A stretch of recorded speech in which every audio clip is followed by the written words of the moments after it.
Today's podcast is brought to you by Audible. Get a free audiobook download and 30-day free trial at audibletrial.com/voicesinmyhead. That's audibletrial.com/voicesinmyhead. Over 180,000 titles to choose from for your iPhone, Android, Kindle, or MP3 player. That's audibletrial.com/voicesinmyhead. Give it a try today.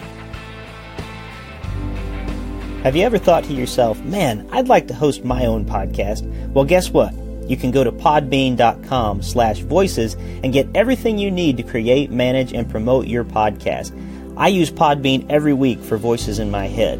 There's easy uploading and publishing tools, stunning templates, custom domains, social and promotional tools, an embeddable podcast player, monetization tools, and more. It is your all-in-one podcasting solution. With Podbean, you can create professional podcasts in minutes without any programming knowledge. Best of all, everything is mobile-ready right from the start. So go to podbean.com/voices. And when you sign up, use the code VOICES and you'll get a sizable discount. Podbean, for your home podcasting. Thank you for listening to Voices in My Head.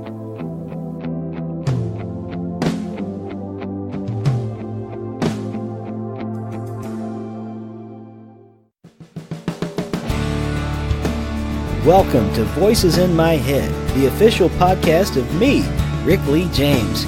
I'm a recording artist, a singer, songwriter, an author, a worship leader, and an ordained minister in the Church of the Nazarene. The Voices in My Head podcast is your source for discussions on music, literature, movies, pop culture, theology, and more.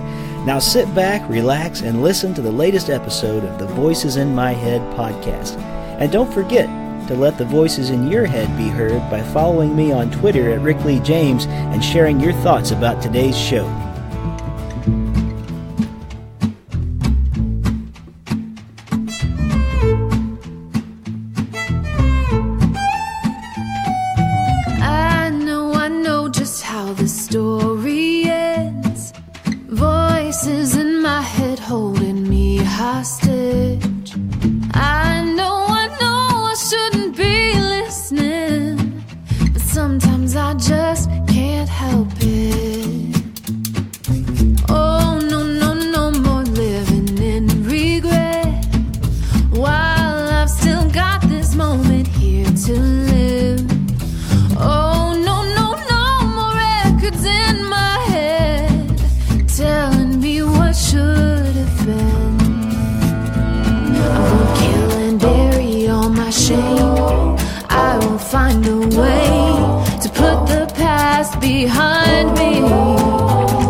All that they thought they knew, but here I stand with a shovel in my hand.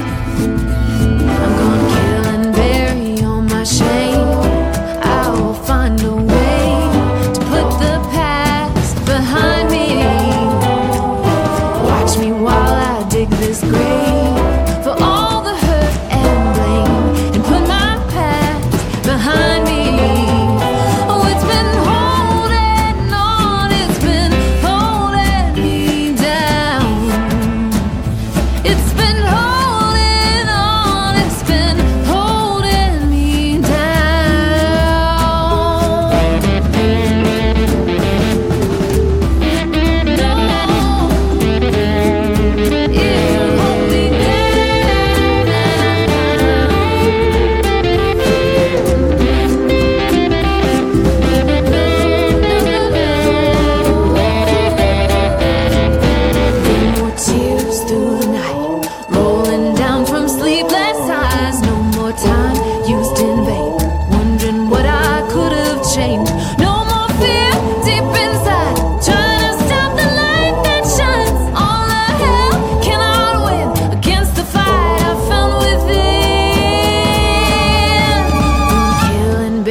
a shame.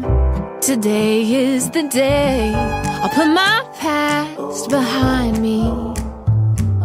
Watch me while I dig this grave for all the hurt and blame, and put my past behind me. 'Cause it was holding on, it was holding me down. It's been holding on, it's been holding me down. Oh, it's been holding on, so I put it in the ground.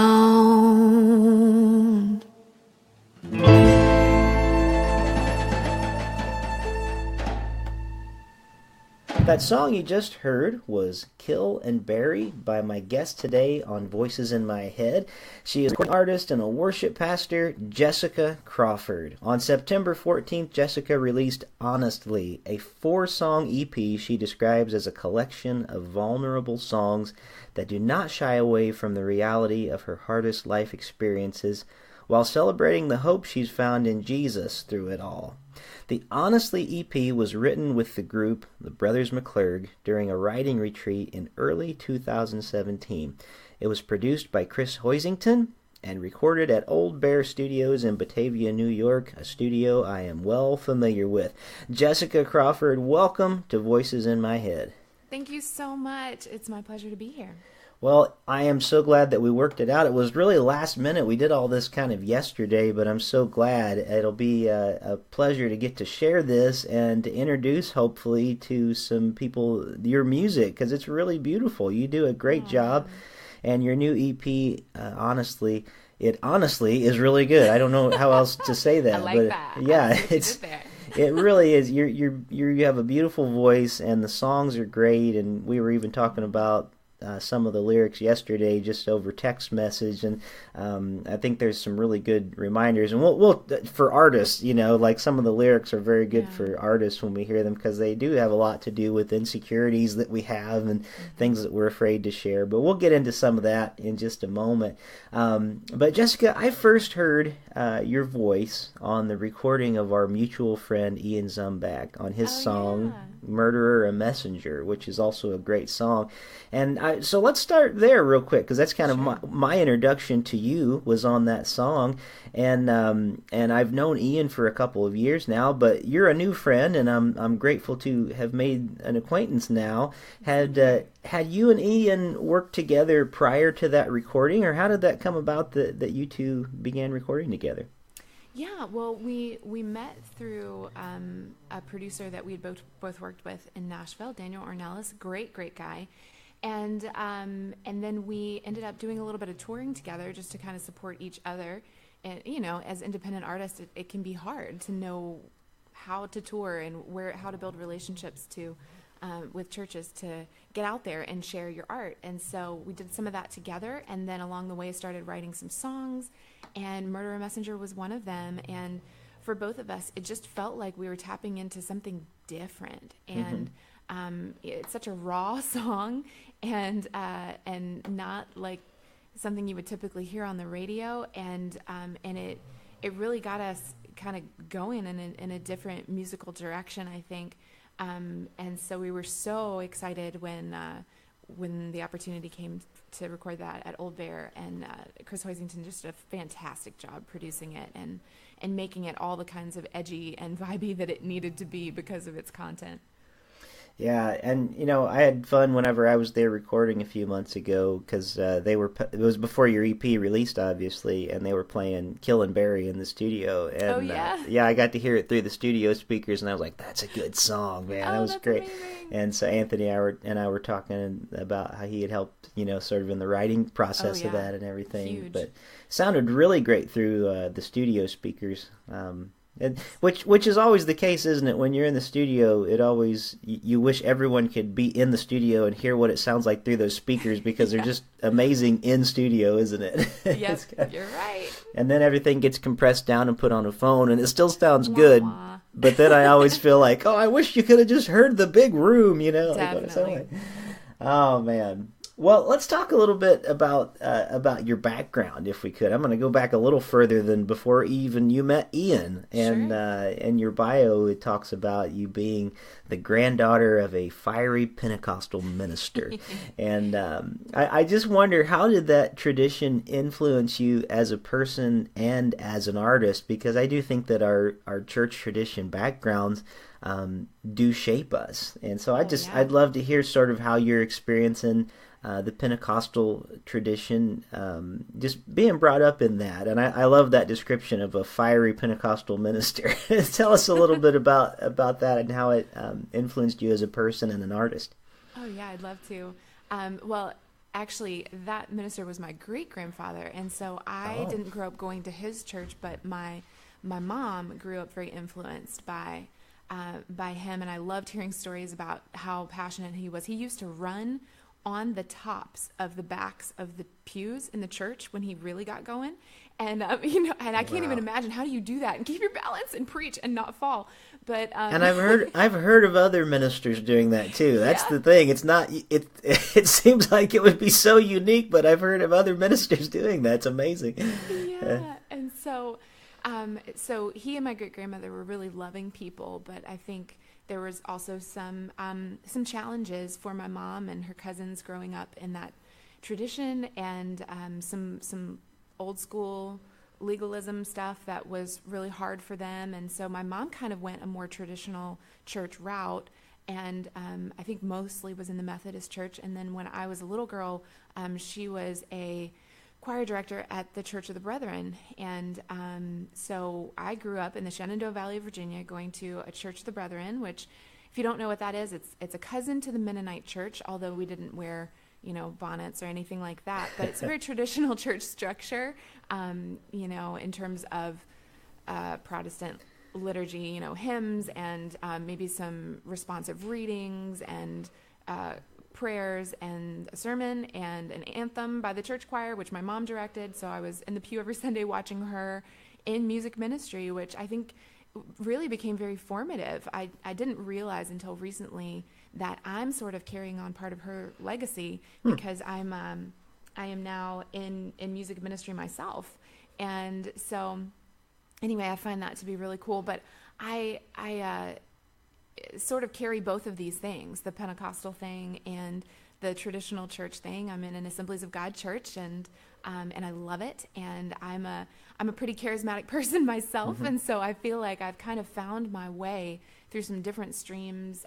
Even I was in seminary for about a year and a half at a Mennonite seminary, and went to a Baptist church for a little while I was in college. Went to a non-denominational church for a little while, and so I've really dabbled in a lot of different streams of faith and in the Christian world. And I love that, because I love the Big C church, and I appreciate so deeply all the different strengths and unique qualities that different denominations carry, and have just really tried to find ways to sort of include those in my life. Sure. I just haven't gotten stuck in one denomination, but I love them all, and I want to. And Church of the Nazarene, are you Nazarene? Is that right? I am. And so a very dear pastor close to my heart believed in me and my best friend when we were in a band together in college, and invited us to play at his Nazarene church, and to this day is a supporter of mine. And I'm just so grateful for the body of Christ and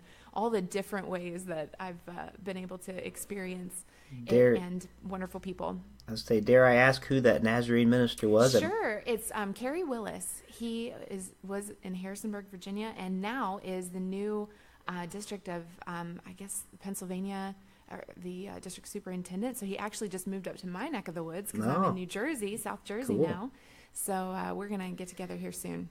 Well, that's very cool. Well, I'm interested to hear just one other question about your background, because you said the church that you were at was, I think, a Brethren church is what you'd said. Yeah. And it was connected or sort of loosely based maybe off of a Mennonite tradition. Is that what you had said? Yeah, I would consider them kind of cousins. They have some similar beliefs, like pacifism and believers' baptism. The founders of those denominations really were martyred in Germany for pressing forward to allow people to be baptized once they were adult believers versus being baptized as babies.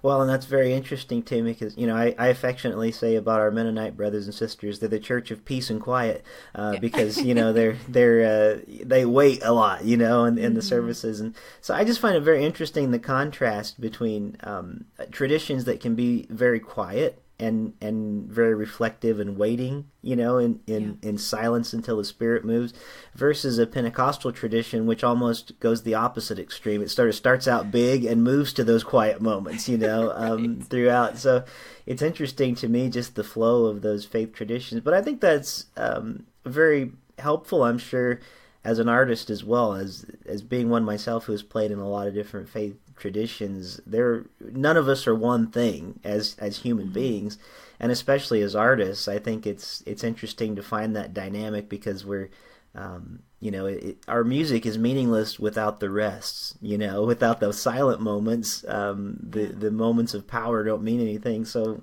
I just find that interesting, the way that all connects. And you've talked a little bit about it, of being a minister of worship arts where you are now. But maybe tell us a little bit about your journey from the home of your youth and the path that took you to where you are now in New Jersey at Fountain of Life Church in Burlington, New Jersey. Yeah, well, it's an interesting one. So I never wanted to be a musician.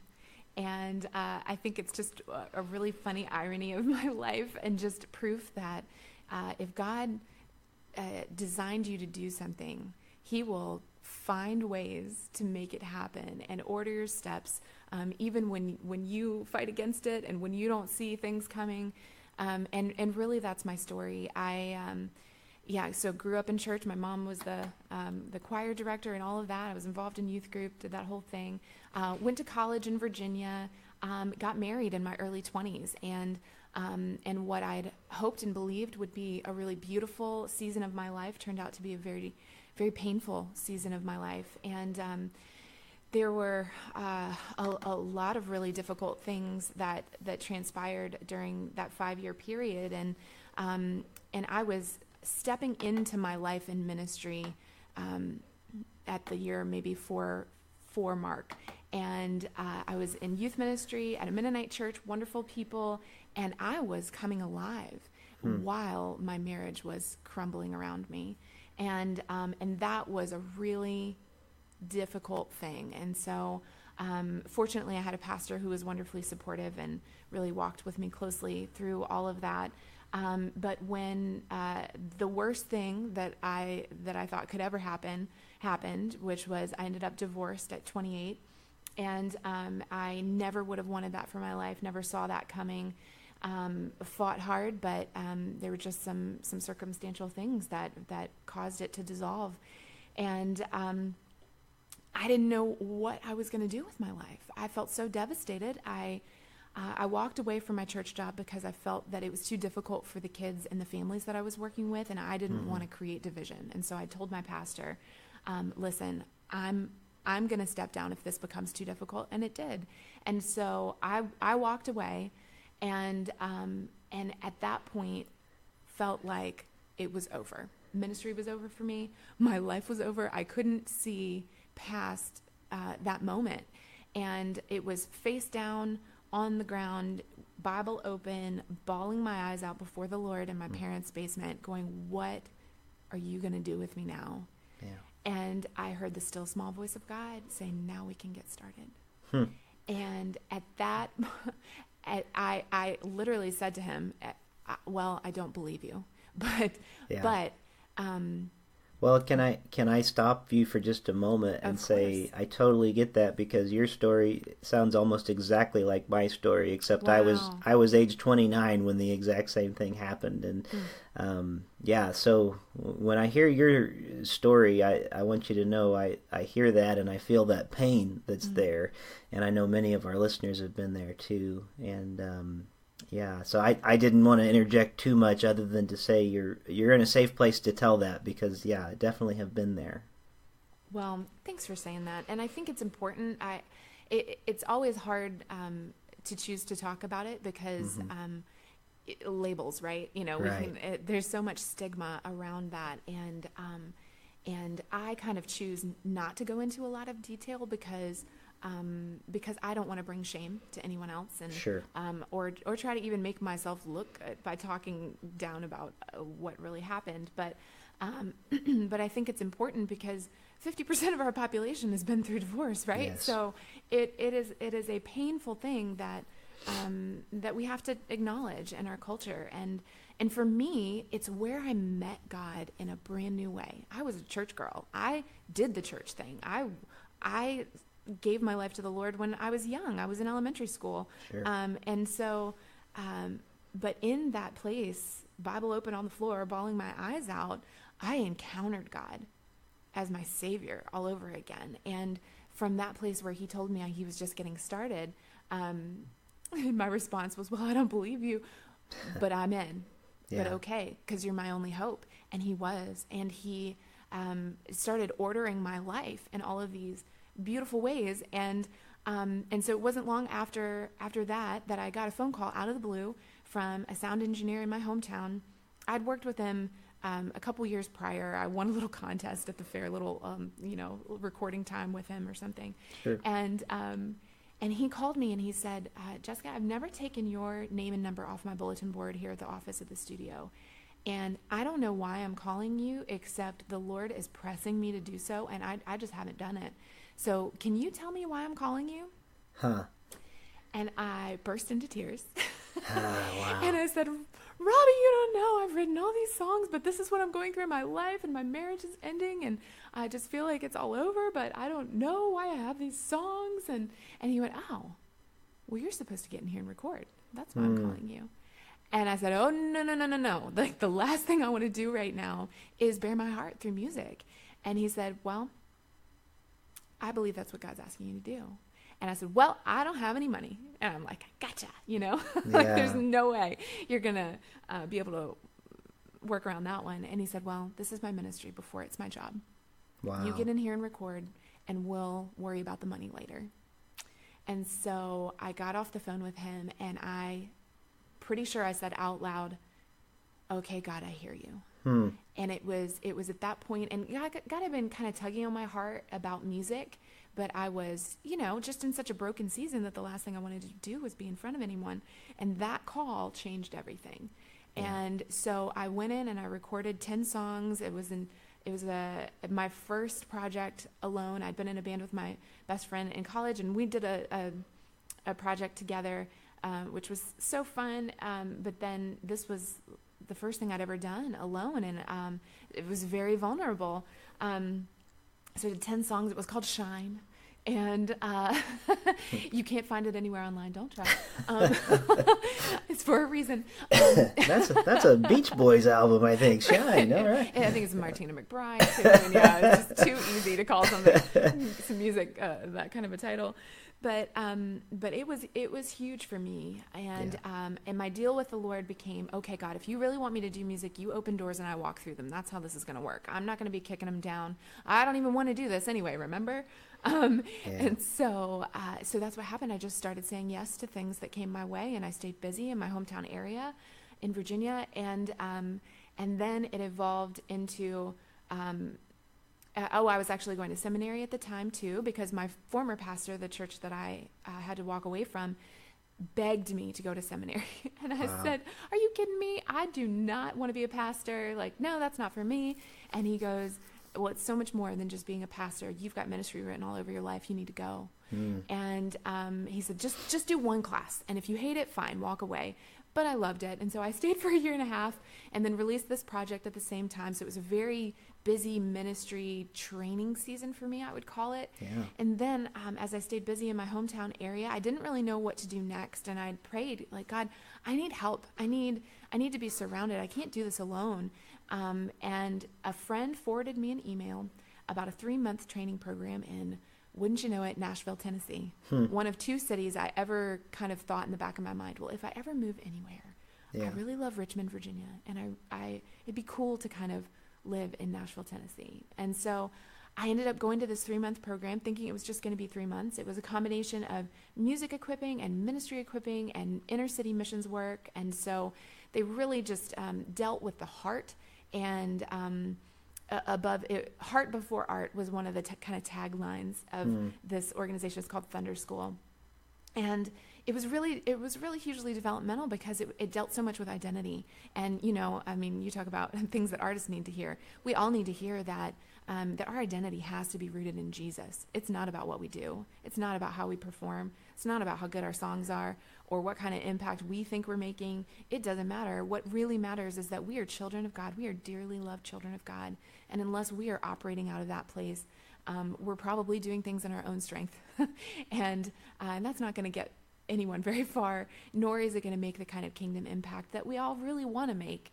And so 3 months there, and then that evolved into serving that ministry for 2 years in the inner city, and hugely formative time in my life, but also really difficult to live in community in the inner city, live on support as a missionary, but learned a lot about songwriting, learned a lot about myself, learned a lot about seeking and receiving the inner healing that I needed, living in community, growing with other people. That ain't easy stuff, but it was necessary for me. And then from there, my aunt and uncle kind of said, hey, you can't do this forever. What's your next step? And I said, I don't know. I don't know what to do. And so they really stepped in a moment where I needed some guidance, and they were like, come to Myrtle Beach with us and let's go on a prayer retreat. And you can just seek the Lord about what's next. And God put a vision in my heart about love out loud, which was really just at the time just felt like that's really what I want to do with my life through whatever means necessary. And so I just kind of opened myself up to whatever ministry opportunities came. And so I did everything from leading worship to singing concert type events to women's ministry and almost like ministry coaching for women. I had a churches sometimes brought me in to kind of work with their ladies and speak life into them, and pastors that really saw that there was a need for women in leadership, but that sometimes as male leaders, they didn't quite know what to do with them or how to encourage them or speak in. And so I got to do some of that, which was really cool. Even had a couple of job offers along the way, but it just didn't feel right. I just didn't feel released of the Lord. And so it was this very transient season of my life. I kind of was here and there, and then I was leading worship at a little church plant outside of Nashville and kind of piecemealing my income together and going, okay, God, I don't know how this is going to work, but he just kept coming through month to month. Yeah. But I reached this point, I guess 2 summers ago, where I could see the end of my income and I had nothing else booked. And I was going, Lord, I don't know what to do. And I'd felt like God had kept me from getting a traditional job. Mm-hmm. Every time I'd asked, like, should I do that, God? Should I do that? He was keeping me freed up for travel and for ministry opportunities. And so I was trying to make some things happen for myself in Nashville and went on some job interviews and did some different things, and even had one interview that looked like, oh yeah, I'm definitely going to get this job, mm-hmm. And didn't. And went on a ministry trip with Ian. We went to Florida, and some churches blessed us way more than we were expecting. And so I came home with just enough money to pay my bills the next month. And while we were on that trip in Florida, I got a text from a friend who was interim worship leading at the Fountain of Life in Burlington, New Jersey, but had just accepted a great job offer in Australia. And he said, I'm packing my family up. We're moving to Australia. You know about the church I've been serving. I suggested you as my replacement as interim here. So here's all the information. Here's who you need to contact. If you want to do it, it's yours. Wow, that's and great. I said, are you kidding me? That's crazy timing because, as I said, I was kind of to the end of my rope and my foreseeable income, and but felt that God was keeping me freed up for ministry for some purpose. And so I came to the Fountain of Life in New Jersey as interim worship leader, thinking that it was only going to be, I'm sorry, my computer keeps doing that. It's okay. But I can still hear you loud and clear. So. Okay, good. I'm trying to mute it. Every time I press mute, it doesn't want to go. Anyway, I came here thinking that it was only going to be a few months, because when they hired their new pastor, as they were trying to do, they were going to let him hire their new worship director. And so I was happy to serve just in those few months. And so what happened was they hired a new pastor.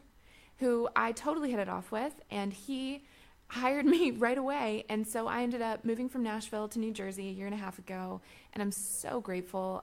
Russ Hodgins is just the best pastor and amazing fit for me as a leader to be under, and a supporter of who I am and what God's called me to do.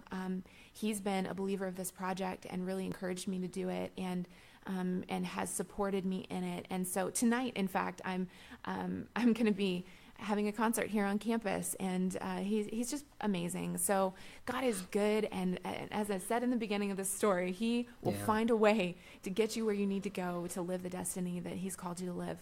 Well, that's terrific. And what a great story you have. There was a lot to pack in there, and you told it very well. And I hope it wasn't too rambly. No, it was great. It was great for people, I think, to get to hear sort of your backstory. As the beginning of the show started, everybody got to hear how great your music is, and they'll get to hear it again at the end of the show today.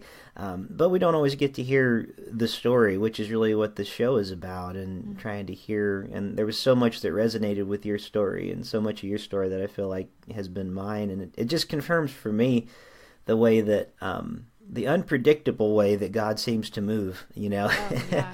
and guide. I never saw this coming, that's for sure. Exactly, yeah, and just an amazing, amazing story that you have, and I appreciate your transparency. And let's use the word of your EP, honesty. I mean, you're well, honestly, but yeah, the honesty that you bring to it really helps, I think, for the songs on your album to resonate. So let's talk a little bit about that before we run out of our time together, because. Sure. Your story, I appreciate the way that you have laid your heart bare for us today, but also just the way that I think that you have done that in your relationship with God, and just the way that you've, I think, sort of like Abraham, followed wherever he's guiding, not knowing where that next step is. But, you did this great EP with Brothers McClary at Old Bear Studio, and it's a fun place to record at. And you'd done a little bit of recording before that. But I'd love to ask you about what you feel like, how do I phrase it? Let me think here. How do you feel like you... what do you value the most from your time of making this album with Old Bear Studio, and of course I know Chris and Anthony well, and Jeremy and all the guys that work there, and or not, but Paul Mitro is a really cool guy. Yeah. And I found a lot of valuable things from my experience there. But I'm just curious about in the making of this recording, what do you find to be most valuable from your time there together with them?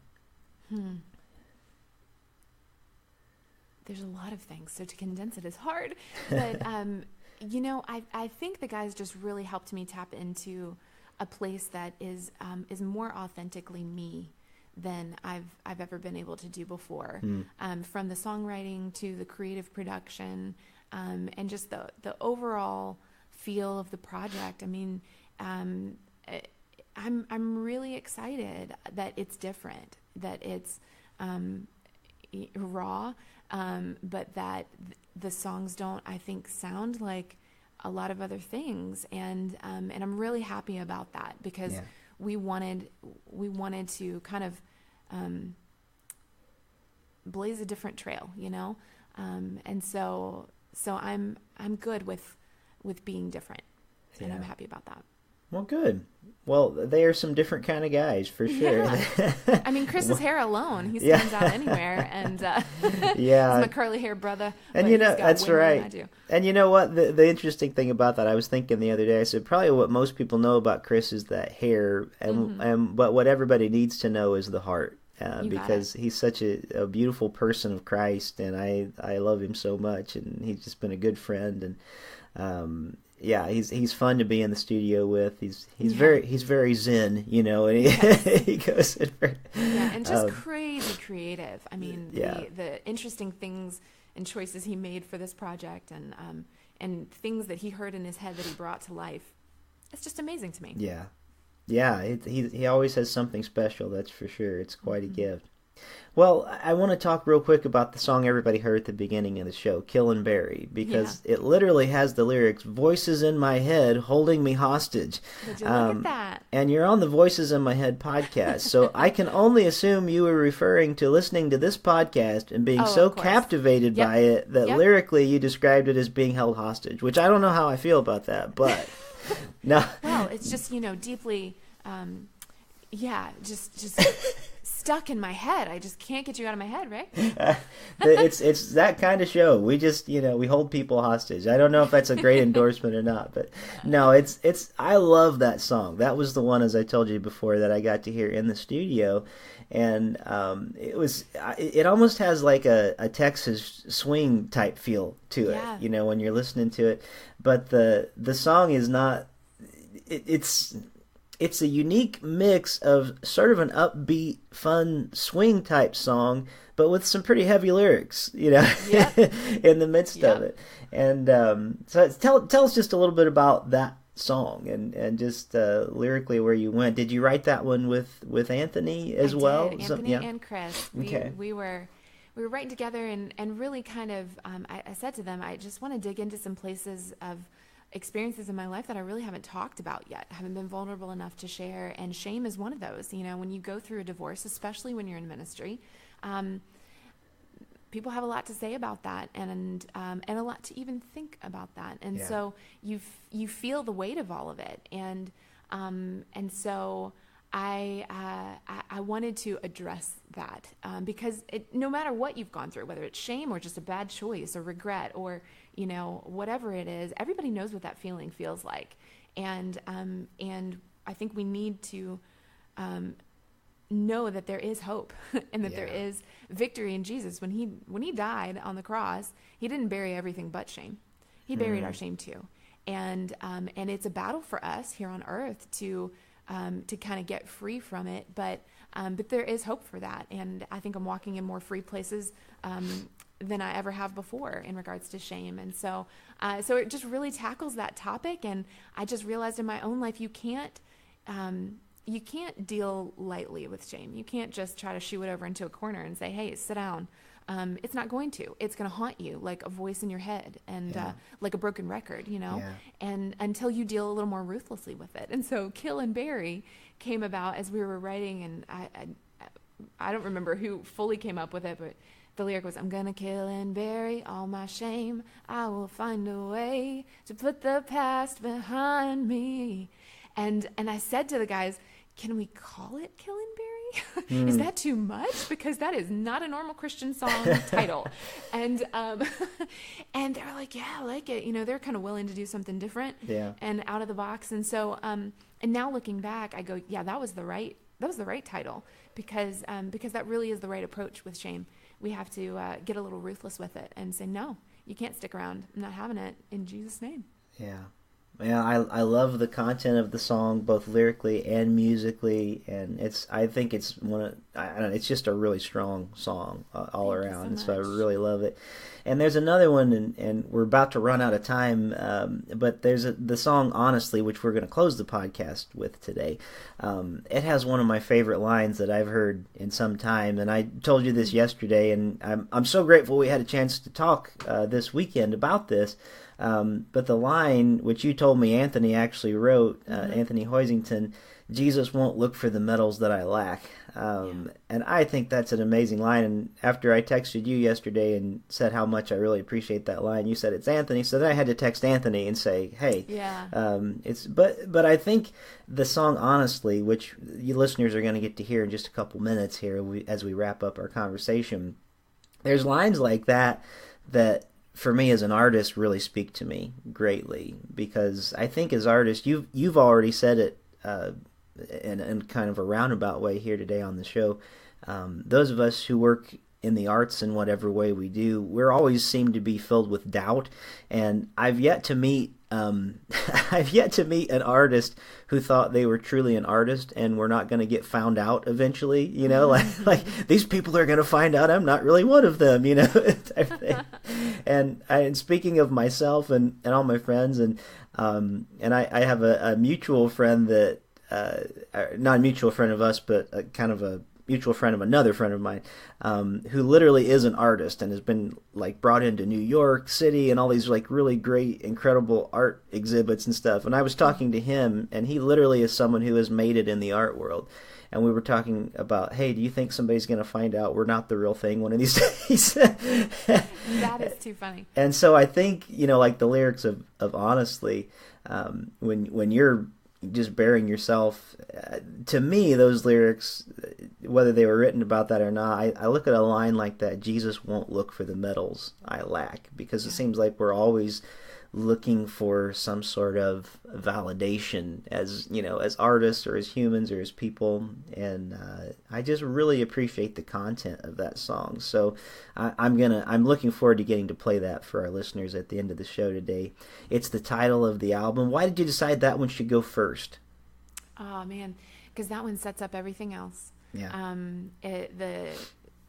The opening line is, if I'm being honest, I don't want to say where I've been.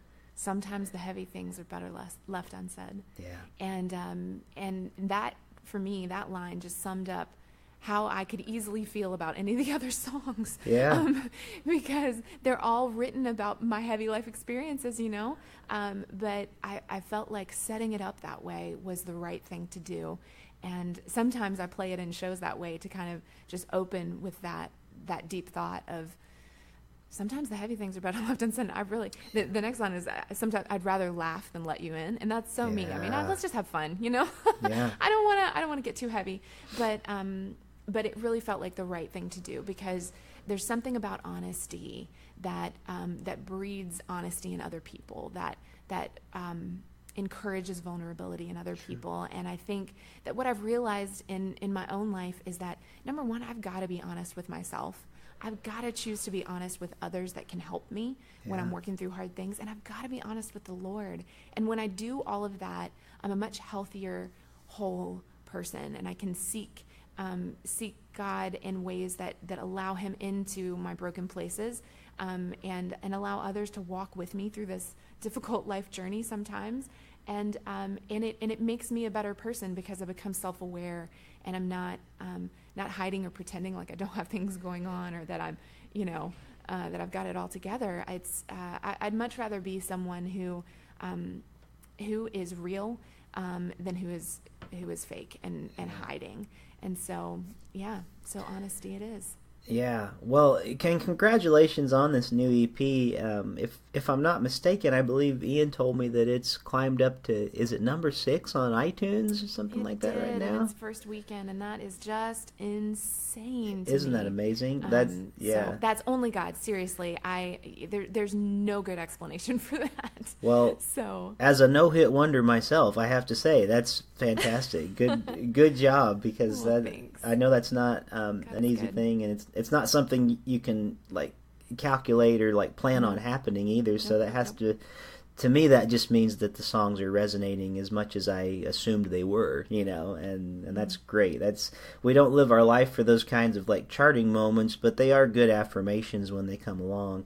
And I feel like that's just another part of your story and what God is doing with it. And so again, just to kind of summarize what we've talked about today, going from a place of complete and utter brokenness, you never would have expected probably years down the road, hey, I'm going to have an album that's charting, I mean, no. Isn't God just so good to lead us in those places where we didn't expect? And unbelievably so. So I think your life is a wonderful testimony to that, and I appreciate you taking time to do that today. I'd love to talk longer if we could, but I'm running out of time on my end today, so we're going to close the show today with the song, Honestly, which is the first song on Jessica Crawford's new EP by the same title, Honestly. I encourage all of you to go out and get it. One final question, is the album also available like as a disc if people wanted to buy it, the physical copy? Some of us still like to get the physical album. Yeah, I do have physical copies that I'm selling at shows and stuff, but you can also just email me at jessicacrawfordmusic at gmail.com. I also have a website, jessicacrawfordmusic.org, and I'm out there on social media, Instagram, Facebook, all of those things, and it's also available for streaming, Spotify, and pretty much anywhere. So yeah, I would love for you to grab it and enjoy. Wonderful. Well, Jessica, I'm so proud of you, and I want to thank you for being one of the voices in my head this week. Thank you so much for having me. If I'm being honest, I don't want to say where I've been. Sometimes the heavy things are better left unsaid. If I'm being honest, I'd rather laugh than let you in. But if you will listen, I will begin. And I'll try, oh, I'll try, yeah, I'll try to open my heart and bear all the scars, so you'll know the real me. Though I realize you might not like all that you will see. I'll show you the best and the worst of me, and I won't regret speaking the truth I believe. I've decided to be who I am, honestly.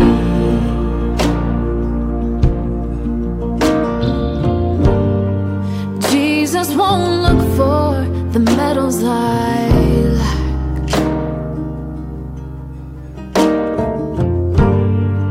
All I can bring are the scars that I have.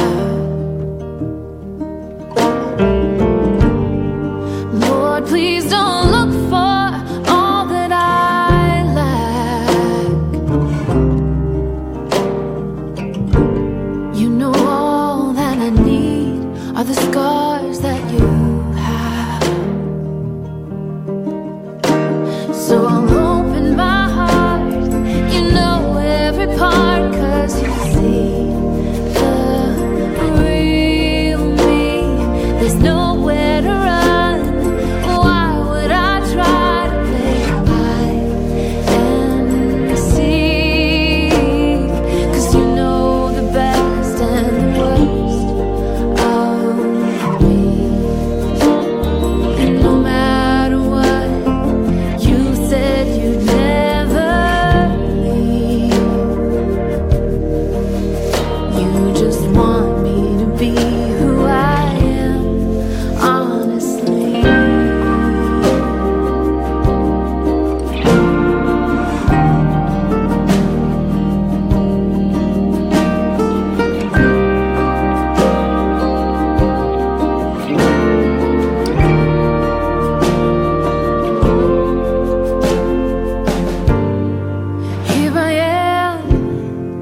Here I am, all of these pieces are making me who I am, who I am. It's not a secret, oh, here I am, all of these pieces are making me who I am, who I am. I'll show you the best and the worst of me, and I won't regret speaking the truth I believe. I've decided to be who I am, honestly. Thank you for joining me here this week on Voices in My Head. I hope you'll visit me on my website at rickleejames.com, follow me on Twitter at rickleejames, like my artist page at facebook.com/rickleejames, and keep up to date on what I'm writing on my author page on Amazon. There's also the Voices in My Head Facebook community found at facebook.com/voicespodcast. And if you want to follow my alter ego on Twitter, follow my popular Mr. Rogers quote account found at Mr. Rogers Say.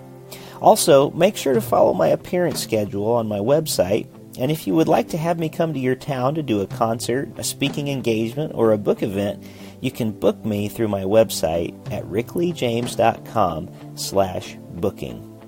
And it would mean the world to me if you would write a review of this podcast on iTunes. The more positive reviews we receive, the more visible this podcast is on the internet.